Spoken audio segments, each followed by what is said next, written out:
Hello viewers and welcome to another chapter of reading. Before I begin the chapter, it is my Uncle Jeffery's birthday today, so happy birthday!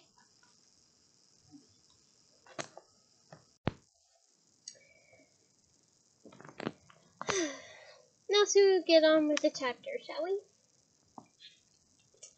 Chapter 20. The first task. And I have a surprise for you. Harry got up on Sunday morning and dressed so unattentively that it was a while before he realized he was trying to put his hat onto his foot instead of his sock. Yeah, hats are really socks. When he finally got all his clothes on the right parts of his body, he hurried off to find Hermione, locating her at the Gryffindor table in the Great Hall where she was eating breakfast with Ginny. Feeling too queasy to eat, Harry waited until Hermione had swallowed her last spoonful of porridge, then dragged her out onto the ground. There he told her all about the dragons and about everything Sirius had said, while they took another long walk around the lake. Alarmed as she was by Sirius's warnings about Karkaroff, Hermione thought that the dragons were the more pressing problem. "Let's just try and keep you alive until Tuesday evening," she said desperately. "Then we can worry about Karkaroff." They walked 3 times around the lake, trying all the way to think of a simple spell that would subdue a dragon. Nothing whatsoever occurred to them, so they retired to the library instead. Here, Harry pulled out every book he could find on dragons. Both of them set to work searching through the large pile. Telling, clipping by charms, treating scale rods. This is no good. This is for not just like Hagrid, who wanted them to keep him healthy.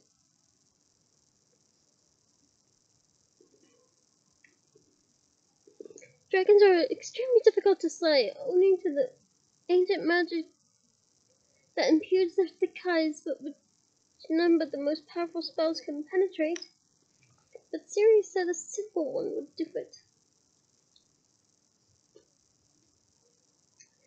"Let's try some simple spell books then," said Harry, throwing aside men who love dragons too much.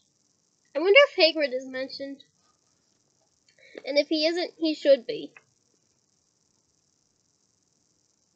He returned to the table with a pile of spell books, set them down, and began to flick through each in turn.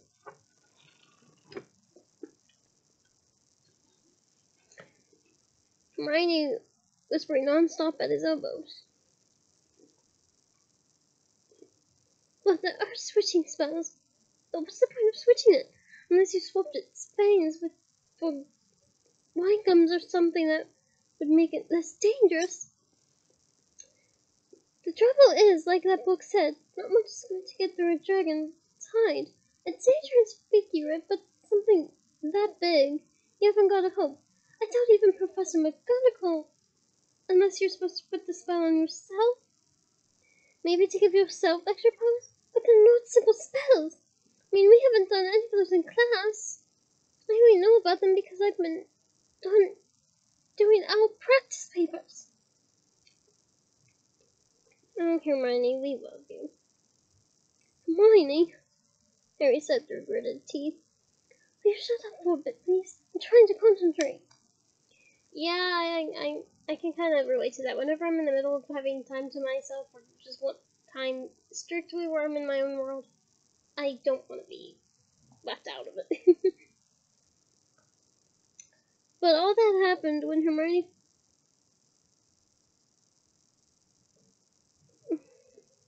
But when that happened, when Hermione fell silent, was that Harry's brain was filled with sort of a blank buzzing, which didn't seem to allow room for concentration. He stared hopelessly down the index of basic hexes for the busy and vexed. Instant scalping. The dragons had no hair. Pepper breath. That would probably increase a dragon's firepower. Horn ton. Just what he needed to give it an extra weapon. "Oh no, he's back again! Why can't he read on his stupid ship?"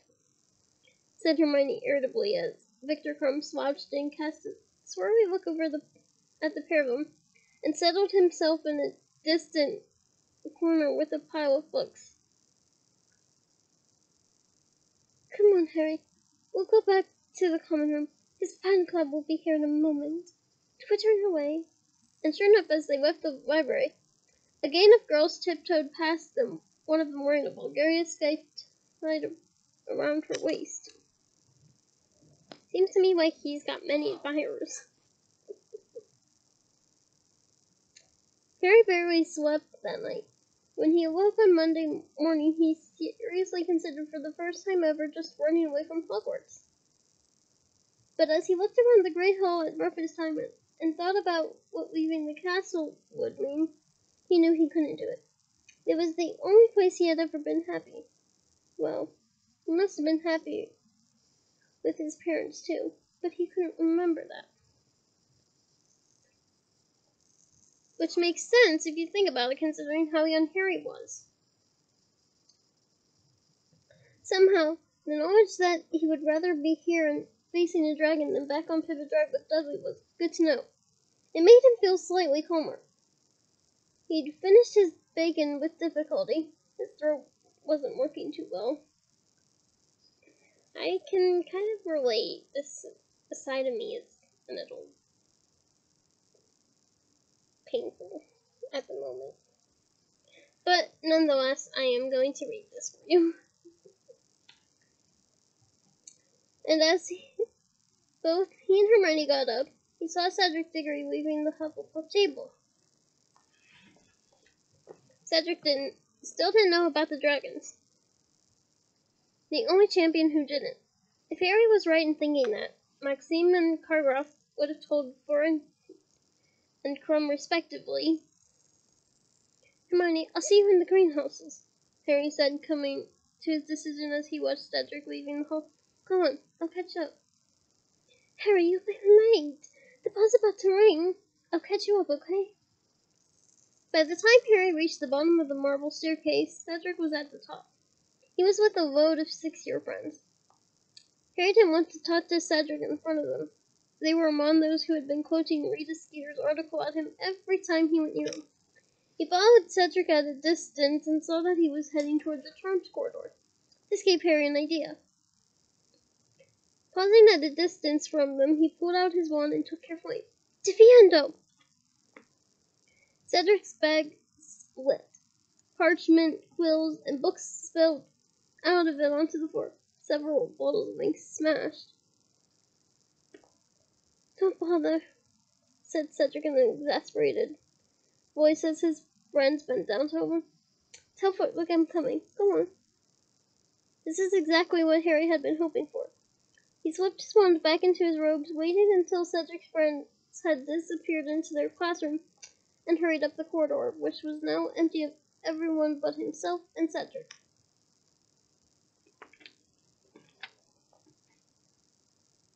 Hi, said Cedric, picking up a copy of A Guide to Advanced Transfiguration that was now splattered with ink. My bag just split, brand new and all. I honestly feel bad for him now. It's okay, Cedric. Won't be needing it anyway. Cedric, said Harry, the first task is dragons. What? Said Cedric, looking up. Dragons, said Harry, speaking quietly. Professor Flitwick came out to see where Cedric had got to. They've got four, one for each of us. We've got to get past them. Cedric stared at him. Harry saw some of the panic he'd been feeling since Saturday night flickering in Cedric's gray eyes. Are you sure? Cedric said in a hushed voice. Dead sure. I've seen them, said Harry. But how did you find out? We're not supposed to know. Never mind, said Harry quickly. He knew Hagrid would be in trouble if he told the truth. But I'm not the only one who knows. Fleur and Krum will know by now. Maxime and Karkaroff both saw the dragons too. Cedric straightened up, his arms full of inky quills, parchment, and books, his ripped bag dangling off one shoulder. He stared at Harry, and there was a puzzled, almost suspicious look in his eyes. Why are you telling me?" he asked. Harry looked at him in disbelief. He was sure Cedric wouldn't have asked that if he had seen the dragons himself.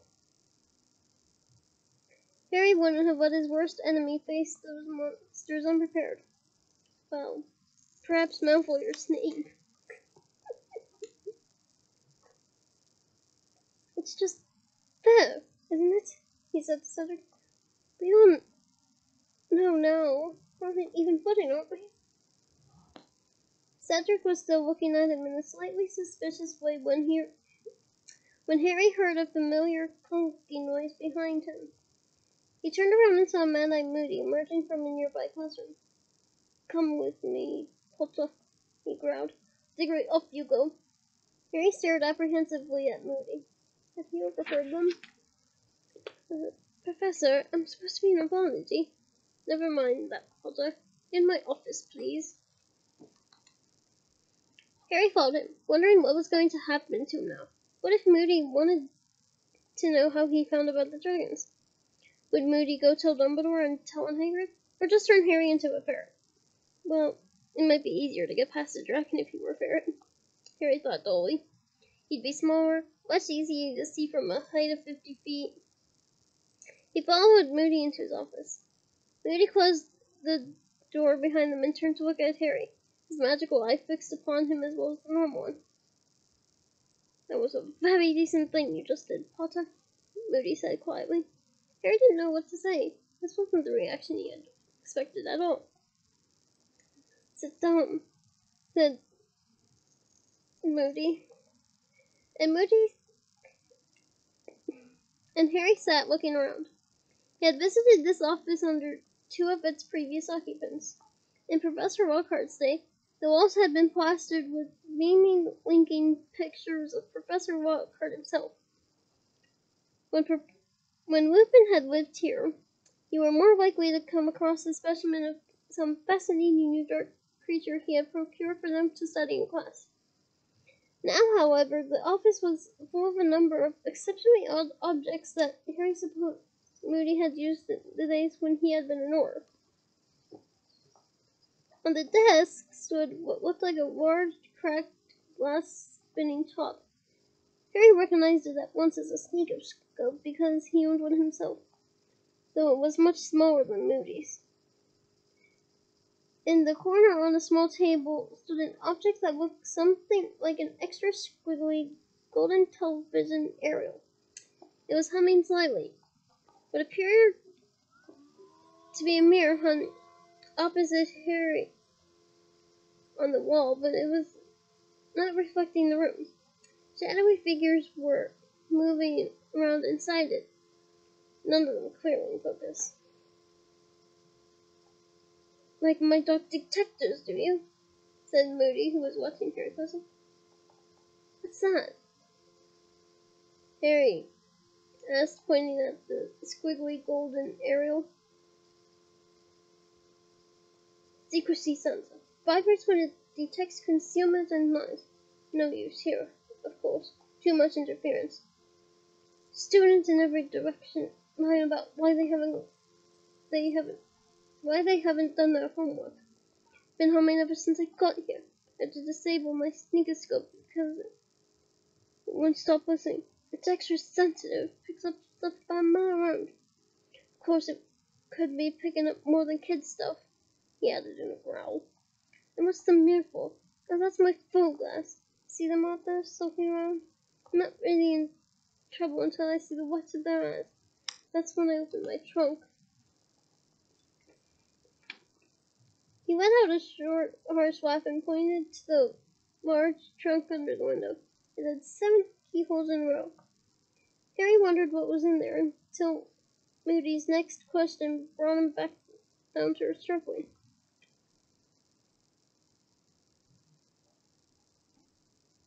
"So, found out about the dragons, have you?" Harry hesitated. He'd been afraid of this, but he hadn't told Cedric, and he certainly wasn't going to tell Moody that Hagrid had broken the rules. "It's all right," said Moody, sitting down and stretching out his one leg with a groan.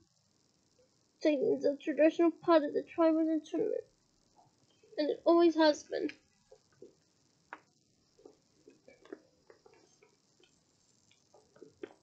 didn't cheat, said Harry sharply. It was sort of an accident that I found out. Moody grinned. I wasn't accusing you, laddie. I've been telling Dumbledore from the start that he can be as high-minded as he likes, but you can bet old Karloff and Maxime won't be. They'll have told their champions everything they can. They want to win.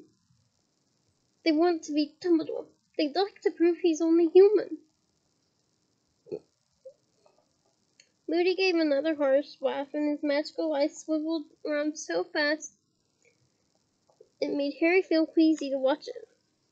So, got any ideas of how you're going to get past your dragon yet?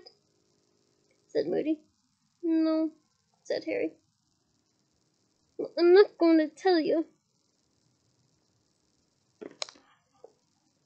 said Moody gruffly. I don't show favoritism, May. I'm just going to give you some good general advice. And the first bit is play to your strengths. I haven't got any, said Harry before he could stop himself. Excuse me? Growled Moody. You've got strengths if I say you've got them. Think now. Concentrate. What are you best at? Harry tried to concentrate. What was he best at? Well, that was really easy. Quidditch, he said, in a fat nod of help. That's right, said Moody, staring at him very hard, his magical eye barely moving at all. You're a real good flyer from what I've heard.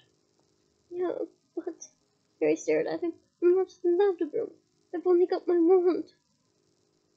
My second piece of general advice, said Moody loudly, interrupting him, is to use a nice simple spell that will enable you to get what you need. Harry looked at him blankly. What did he need? Come on, boy, whispered Moody. Put them together. It's not that difficult. And it clicked. He was best at flying. He needed to pass the dragon in the air. For that he needed his firebolt. And for his firebolt he needed Hermione. Harry whispered when he had sped into the greenhouse 3 minutes later, uttering a hurried apology to Professor Sprout as he passed her. Hermione, I need you to help me. What do you think I've been trying to do, Harry? She whispered back, her eyes round with anxiety over the top of the quivering flutterby bush she was pruning. Hermione, I need to learn how to do summoning charm properly by tomorrow afternoon.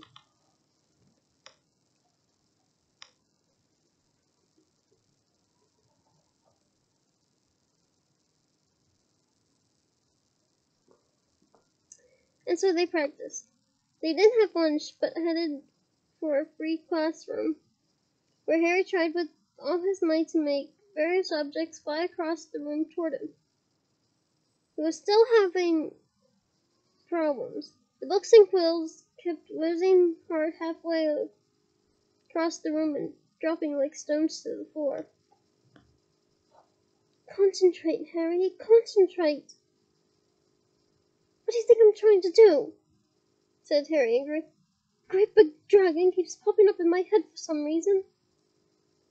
Okay, try again. He wanted to skip divination to keep practicing, but Hermione refused point blank to give up arithmancy. And there was no point in staying without her. He therefore had to endure over an hour of Professor Trelawney, who spent half the lesson telling everyone that the position of Mars with relation to Saturn at that moment meant that people born in July were in great danger of sudden violent deaths. Well, that's good, said Harry loudly, his temper getting to the better of him. Just as long as it's not drawn out. I don't want to suffer.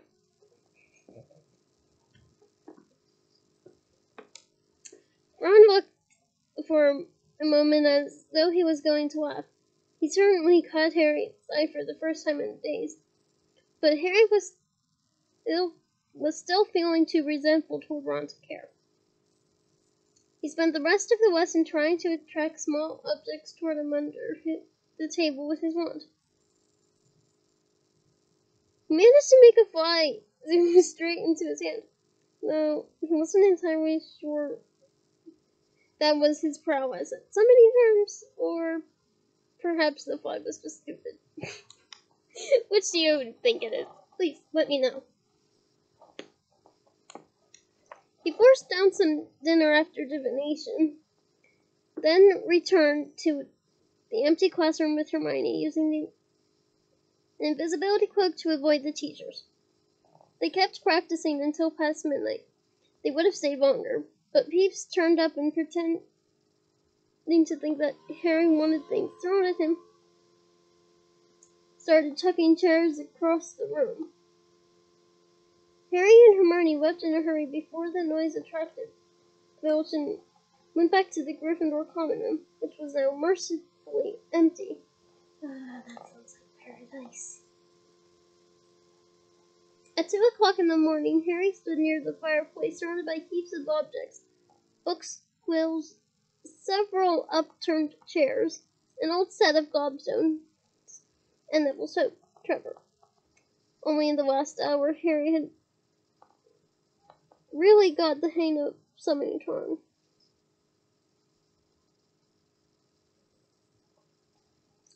That's better, Harry. That's loads better, Hermione said, looking exhausted but very pleased. Oh, now we know what to do next time I can't manage a spell, Harry said, throwing a room dictionary back to Hermione so he could try again. Threaten me with the dragon, right? He raised his wand once more. Accio dictionary! The heavy book soared out of Hermione's hand, flew across the room, and Harry got it. Harry, I really think you've got it, said Hermione delightedly. Just as long as it works tomorrow, Harry said. The fireboat's going to be much farther away than the stuff in here. It's going to be in the castle, and I'm going to be up there on the grounds. That doesn't matter, said Hermione firmly. Just as long as you're concentrating really, really hard on it, it'll come. Harry, we better get some sleep. You're going to need it. I could use some.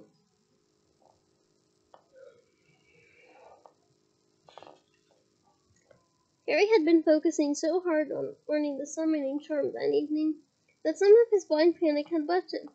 It returned in full measure, however, on the following morning. The atmosphere in the school was one of great tension and excitement. Lessons were to stop at midday.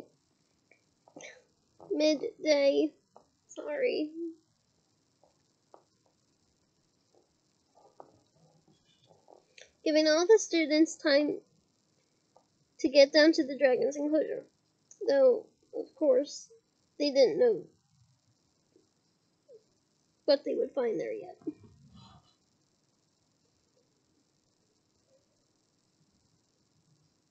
Harry felt oddly separate from everyone around him, whether they were wishing him good luck or hissing, "We'll have a box of tissues ready, Potter," as he passed. It was a state of nervousness so advanced that he wondered whether he might just lose his head when they tried to lead him out to his dragon and start trying to curse everyone in sight. Time was behaving in a more peculiar fashion than ever, rushing past in great dollops, so that one moment he seemed to be sitting down his first lesson, History Magic, and the next, walking into lunch, and then, where the morning had gone, the last of the dragon-free hours.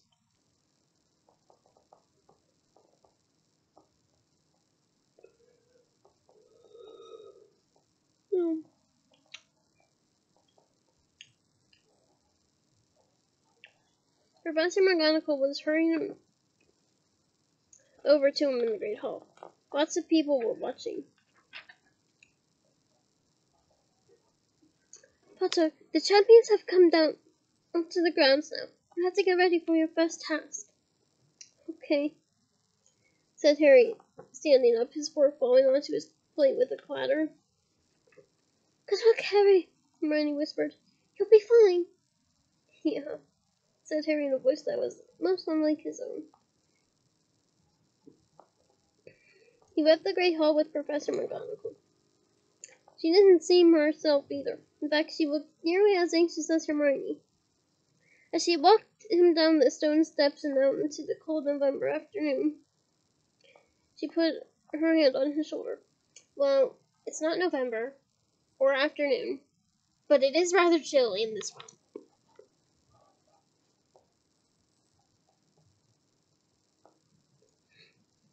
Now don't panic, she said. Just keep a cool head. We've got wizards standing by to control the situation if it gets out of hand. The main thing is just to do your best and nobody will think any of the worst of you. Are you alright? Yes, Harry heard himself say. Yes, I'm fine.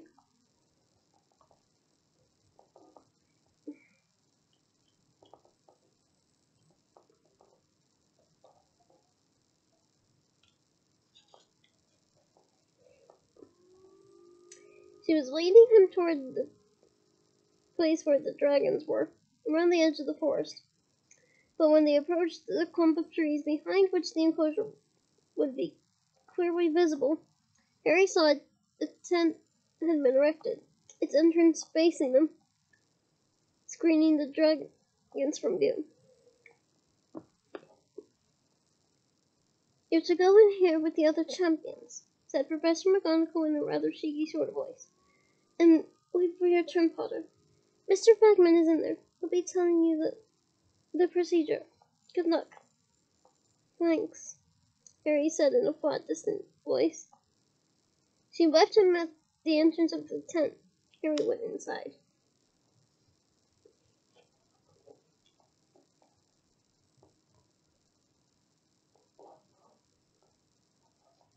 Poor Delacour was sitting in a corner on a low wooden stool. She didn't look nearly as composed as usual, but rather pale and clammy.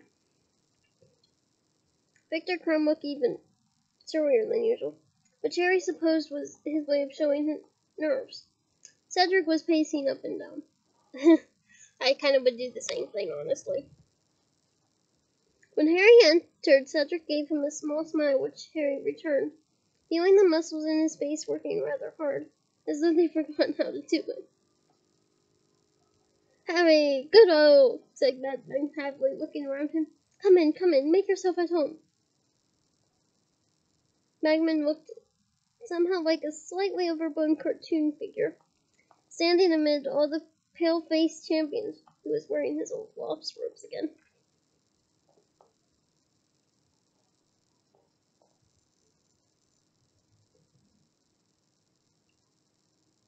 "Well, now we're all here.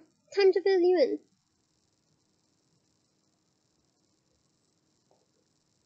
said Bagman brightly. "When the audience has assembled, I'm going to be offering each of you this bag." He held up a small sack of purple silk and shook it at them. From which you will each select a small model of the thing you are about to face. There are different varieties, you see.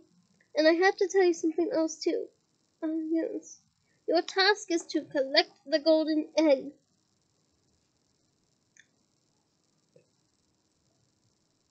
Harry glanced around. Cedric had nodded once to show that he understood Bagman's words, and then started pacing around the tent again. He looked slightly green. Poor Delacour and Crumb hadn't reacted at all. Perhaps they thought they might be sick if they opened their mouths. That was certainly how Harry felt, but they at least had volunteered for this. And in no time at all, hundreds upon hundreds of pairs of feet could be heard passing the tent, their owners talking excitedly, laughing, joking.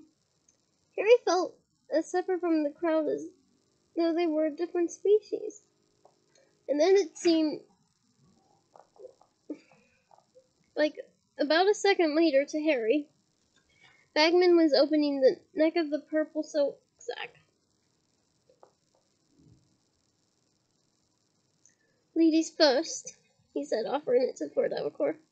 She put a shaking hand inside the bag and drew out a tiny, perfect model of a dragon, a Welsh green. It had the number 2 around its neck, and Harry knew by the fact that Force showed no sign of surprise, but rather a determined resignation that he had been right. Madame Maxime had told her what was coming. The same held true for Crumb. He pulled out the scarlet Chinese fireball. It had a number 3 around its neck. He didn't even blink, just sat back down and stared at the ground.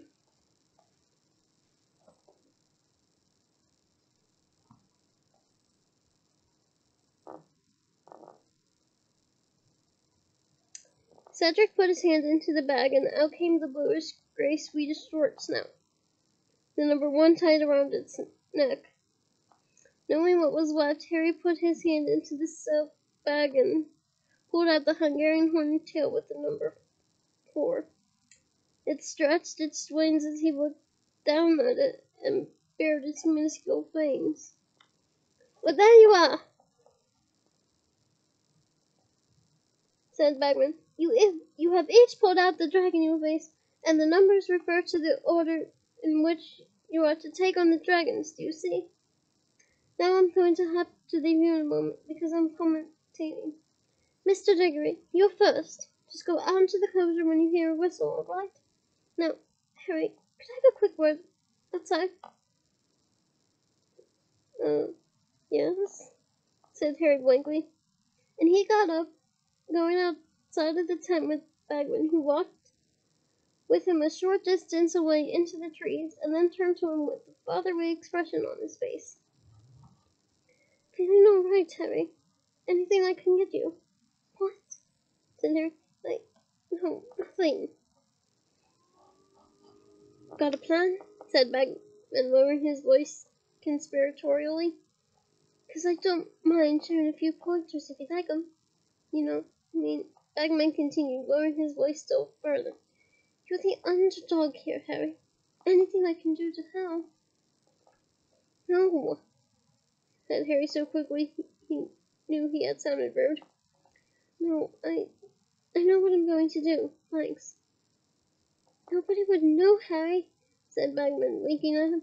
"No, I'm fine," said Harry, wondering why he kept telling people this, and wondering whether he had ever been less fine.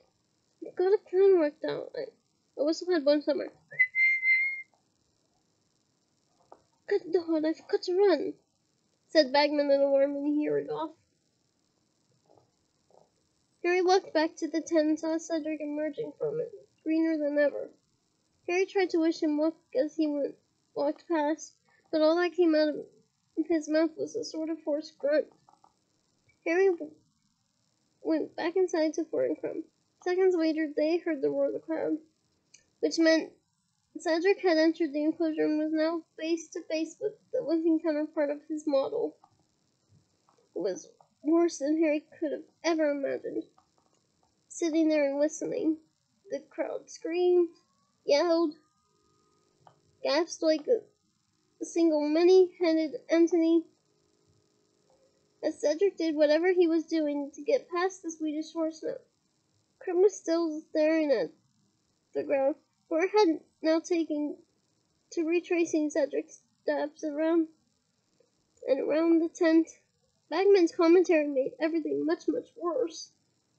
Horrible pictures formed in Harry's mind as he heard, "Ooh, narrow, mister, very narrow. He's taking risk, this one. Clever move. Pity it didn't work."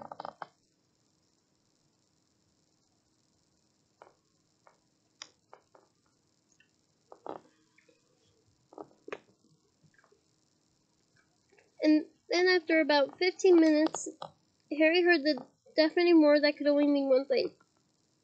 Cedric had gone past his dragon and captured the golden egg. "Very good indeed," Bagman was shouting. "And now the marks from the judges." But he didn't shout out the marks. Harry supposed the judges were holding them up and showing them to the crowd. "One down, 3 to go," Bagman yelled as the whistle blew again. Mr. the car, if you please. Bert was trembling from head to foot. Harry felt more warmly toward her than he had done so far as she left the tent with her head held high and her hands clutching her wand. He and Crumb were left alone at opposite sides of the tent, avoiding each other's gaze. The same process started again. I'm not sure what that was wise, they could hear Bagman shouting gleefully. Oh, nearly. Careful now. Good Lord, I thought she had it then. 10 minutes later, Harry heard the crowd erupt into applause once more. Bart must have been successful, too. Applause while Bert's marks were being shown, more clapping, then for the third time, the whistle.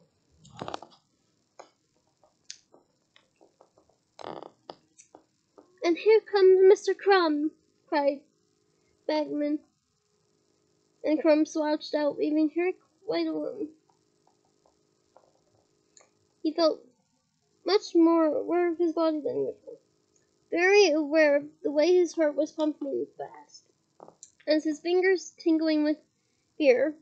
Yet at the same time, he seemed to be outside himself, seeing the walls of the tent and hearing the crowd as though from far away. Very daring!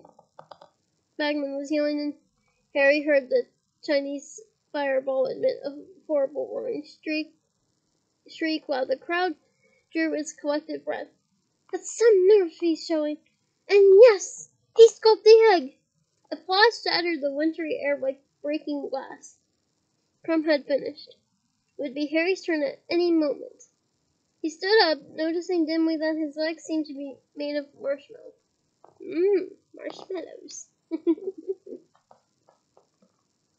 He waited.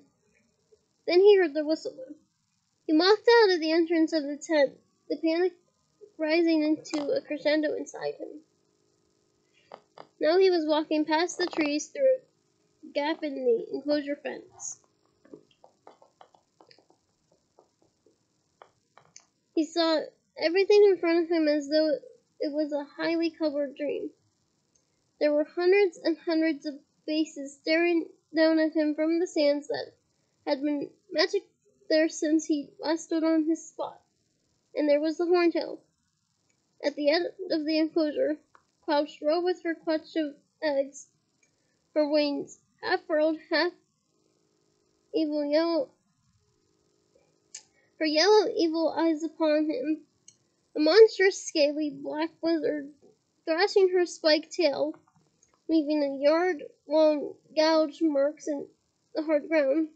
The crowd was making a great deal of noise, but whether friendly or not, Harry didn't know or care. It was time to do what he had to do, to focus his mind entirely and absolutely upon the only thing that was his only chance. He raised his wand. Accio Firebolt! He shouted. Harry waited, every fiber of him hoping, praying. If it hadn't worked, if it wasn't coming, he seemed to be looking at everything around him through some sort of shimmering, transparent barrier like a heat haze which made the enclosure and hundreds of faces around him swim strangely. And then he heard it, speeding through the air behind him. He turned and saw his firebolt hurtling toward him around the edge of the woods, soaring into the enclosure and stopping dead in midair beside him, waiting for him to mount. The crowd was making even more noise.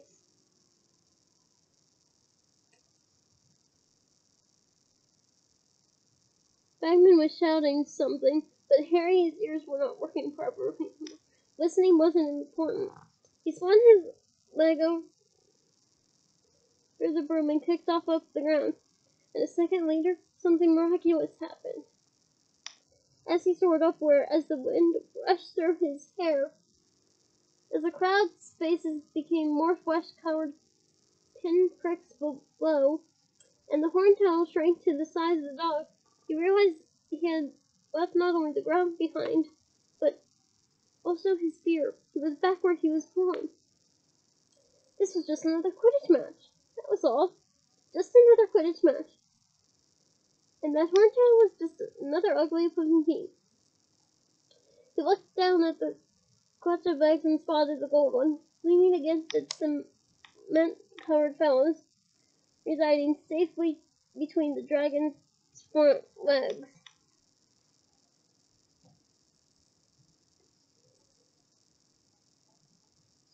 Okay, Harry told himself. Divisionary tactics. Let's go. He dived. The Horntail had followed him. He knew what it was going to do, and he pulled out of the dive just in time. A jet of fire had been released exactly where he would have been had he not moved away. But Harry didn't care. That was no more than dodging a bludger. Great Scott, he can fly! Yelled Bagman as the crowd streaked in. Are you watching this, Mr. Crumb?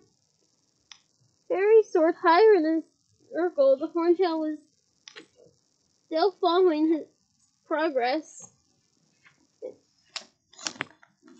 its head revolving on its own neck.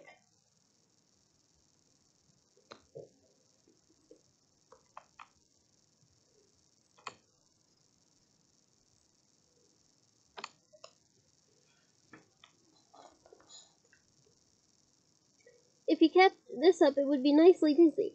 But better not push it too long, or it would be breathing fire again. Harry plummeted just as the Horntail opened its mouth.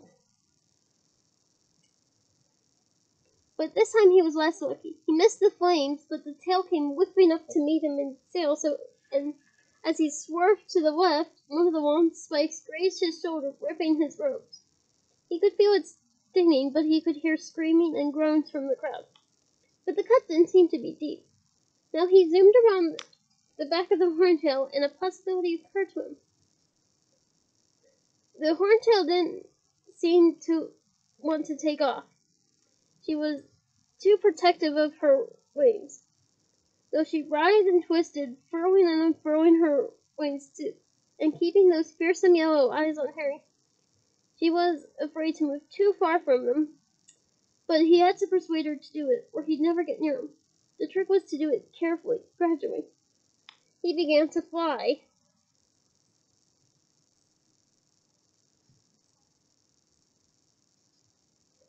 First this way, then the other, not near enough to make her breathe fire to save him off, but still posing a significant threat to ensure she kept her eyes on him. Her head swayed this way and that, watching him out of the vertical pupils, her fangs bared. He flew higher. The Horntail's nose rose with him. Her neck now stretched to its fullest extent, like still swaying like a snake before its charmer. Harry rose a few more feet, and she let out a roar of exasperation. Ha! Ha! I know that's more bird-like, but make do. He was like a fly to her, a fly she was wanting to swat. Her tail crashed again, but he was too high to reach now. She shot fire into the air, which he dodged, her jaws open wide. Come on, Harry hissed, swerving tiny above her. Come and get me. I'll puke it now.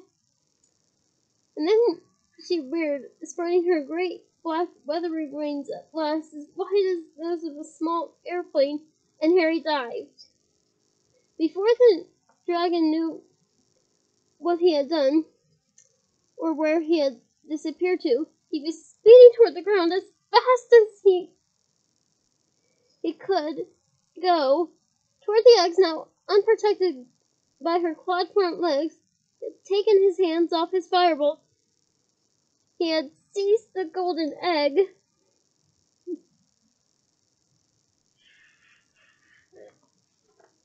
And with a huge spurt of speed, he was off.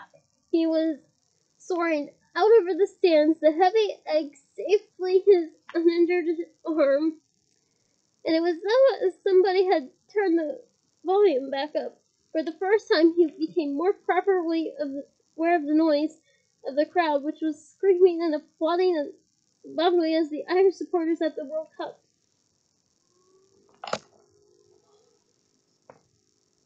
"Look at that!" Bagman was yelling. "Let you look at that! Our youngest champion is quick to get his egg. But this is going to storm the odds on Mr. Potter."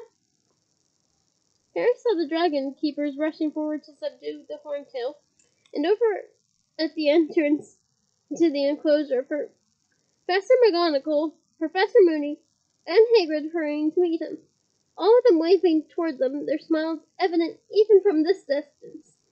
He flew back over to the stands, the noise of the crowd pounding his eardrums. Yeah, that would be a clue for me to leave instantly, because that would have been too much.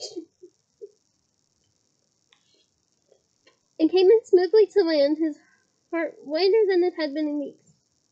He got through the first task. He had survived. "That was excellent, Potter!" cried Professor McGonagall as he got off the firebolt, which from her was extravagant praise. He noticed that her hand shook as she pointed at his shoulder. "You'll need to see Madame Pomfrey before the judges give out your score. Over there, she's had some up with Diggory already." "You did it, Harry," said Hagrid hoarsely. "You did it! And against the Horntail and all. And you know, Charlie said that was the book." "Thanks, Hagrid," said Harry loudly so that Hagrid wouldn't wander on and reveal that he had shown Harry the dragon beforehand. Professor Moody looked very pleased too. His magical eye was dancing in its socket. Now that would be a sight to see. "Nice and easy does the trick, Potter," he growled. "Right then, Potter. The first aid tent, please," said Professor McGonagall. Harry walked out of the enclosure, still panting, and saw Madame Pomfrey standing at the mouth of a second tent, looking worried. "Dragons!" she said in a disgusted tone, pulling Harry inside. The tent was divided into cubicles. He could make out Cedric's shadow through the canvas, but Cedric didn't seem to be too badly injured. He was sitting up at least. Madame Pomfrey examined Harry's shoulder, talking furiously all the while. "Last year Dementors! This year's dragons! What are they going to bring into this school next?"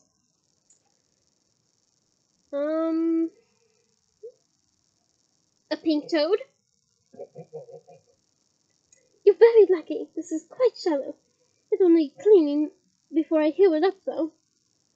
She cleaned the cut with a dab of some purple liquid that smoked and stung, but then poked his shoulder with her wand, and he felt it heal instantly. "Now sit quietly for a minute. Sit! And then you can go and get your skull." She bustled out of the tent, and he heard her go next door and say, "How does it feel now, Diggory?" Harry didn't want to sit still. He was too full of adrenaline. He got to his feet, wanting to see what was going on outside. But before he reached the mouth of the tent, two people had come darting inside. Hermione, closely followed by Ron. "Harry, you were brilliant!" said Hermione squeakily. There were fingernail marks on her face where she had been clutching it in fear. "You were amazing! You really were!" But Harry was looking at Ron, who was very white and staring at Harry as though he were a ghost. "Harry," he said very seriously, "ever put your name in that cupboard? I reckon they are trying to do you in." It was as though the last few weeks had never happened. As though Harry were meeting Ron for the first time right after he'd been made champion. "Come on, have you?" said Harry coldly. "Took you long enough." Hermione stood nervously between them, looking from one to the other. Ron opened his mouth uncertainly. Harry knew Ron was about to apologize, and suddenly found that he didn't need to hear it. "It's okay," he said before Ron could get the words out. "Forget it." No, said Ron. I shouldn't have. Forget it, Harry said. Ron grinned nervously at him, and Harry grinned back. Hermione burst into tears. There's nothing to cry about, Harry told her, bewildered. You two are so stupid. She shouted, stamping her foot on the ground, tears splashing down her front. Then, before either of them could stop her, she had given both of them a hug and dashed away, now positively howling. Fucking mad, said Ron, shaking his head. Harry, come on, they'll be putting up your skulls. Picking up the golden egg in his firebolt, feeling more elated than he would have believed possible an hour ago, Harry ducked out of the tent, Ron by his side, talking fast. You were the best, you know. No competition. Cedric did this weird thing where he transfigured an rock on the ground, turned it into a dog. Was trying to make the dragon go for the dog instead of him. Well, it was a pretty good, cool bit of transfiguration, and it sort of worked, because he did get the egg, but he got burned as well. The dragon changed its mind halfway through, and decided it would rather have him than the Labrador. He only just got away. And that flower girl tried this sort of charm. I think she was trying to put it into a trance. But that kind of worked too. It went all sleepy, but then it snowed, and this great jet of flame shot out, and her skirt caught fire. She put it out with a bit of water from her wand. And Crumb, you won't believe this, but he didn't even think of flying. He was probably the best after you, though. Hit him with some sort of spell right in the eye. Only thing is, it went trampling around in agony and squashed half the relay. They took marks off for that. He wasn't supposed to do any damage to them.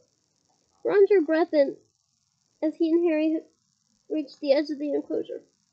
Now that the horntail had been taken away, Harry could see where the 5 judges were sitting. Right at the other end, in raised seats draped in gold. It's marks out of 10 from each one, Ron said, and Harry, squinting up the field, saw the first judge, Madame Maxime, raise her wand in air. What looked like a round silver ribbon shot out of it, which twisted itself into a large figure 8. Not bad, said Ron as the crowd applauded. I suppose you took marks off for your shoulder. Mr. Crouch came next. He shot a number 9 into the air. Looking good, Ron yelled, thumping Harry on the back. Next, Dumbledore. He too put up a 9. The crowd was cheering harder than ever. Ludo Bagman. 10. 10?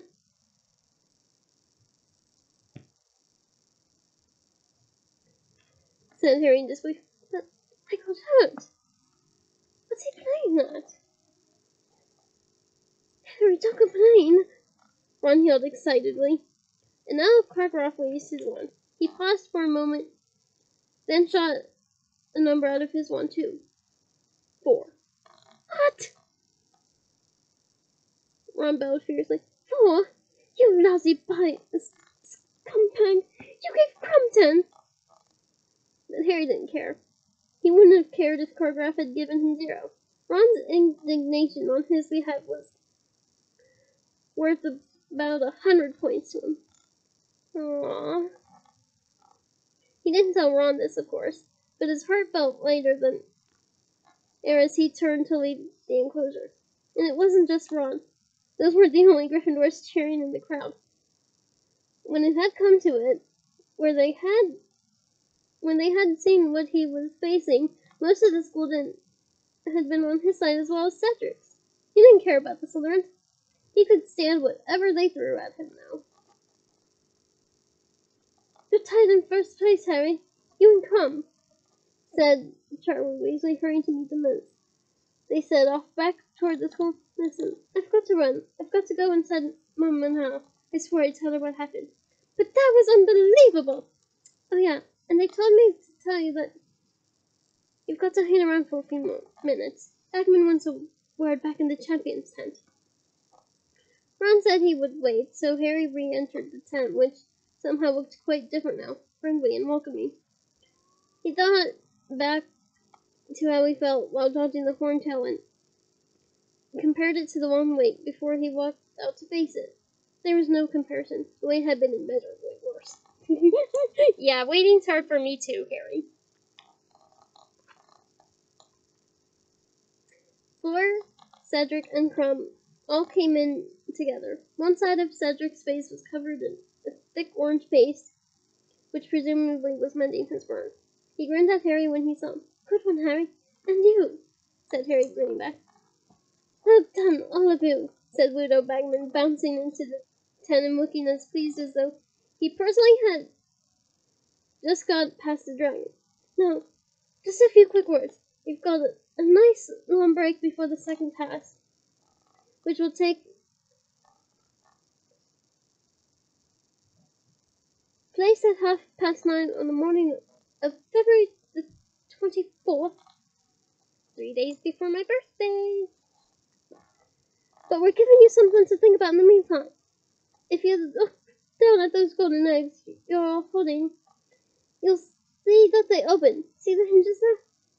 You need to solve the clue inside the egg, because it'll tell you what the second task is and enable you to prepare for it. All clear? Sure? Well, off you go then. Harry left the tent, rejoined Ron, and they started to walk back around the edge of the forest, talking hard. Harry wanted to hear what the other champions had done in more detail. Then, as they rounded the clump of trees behind which Harry had first heard the dragon's roar, a witch swept out from behind them. It was Rita Skeeter. Ugh, I hate her with a passion. She was wearing, oh no, why this color? Acid green robes today. The quick quotes quill in her hand blended perfectly against them. Congratulations, Harry, she said, beaming at him. I wonder if you could give me a quick word. How you felt facing that dragon? How you feel now about the fairness of the scoring? Yeah, you can have a word, said Harry savagely. Goodbye. And he set off back towards the castle with Ron. And that is the end of this chapter. Join me next week for chapter 21. Bye! And P.S. I love that little Savage Harry moment.